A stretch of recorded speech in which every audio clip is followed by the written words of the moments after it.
Hello सांग मैंने समस्त नमस्कार जय जगन्नाथ। आज देखंतु आम बारीपट सफा होची आउ मो सान भाई सफा करुची। एपटे आमर केते सफा हो गलानी प्रायतः मो भाई सफा कर देलानी। बहुत गछ गुड़ाक नुआ नुआ उठी जाइथिला सबू सफा कर देइछि। पुआ हाय कर दे टिके।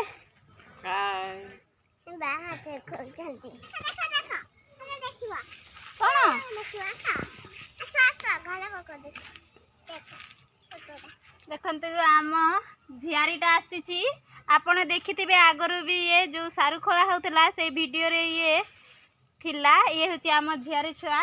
तो ना कहि देलु झ तो ना कहि देलु तितली तितली तितली कोन तितली नायक तितली नायक ना। एपटे आमर जह्नी गछ सबू लगा है भाई आमर जो सफा करदेला बारीपटा सामनाटा भी पूरा सफा कर देइछि। पूरा सफा हो जाइछि।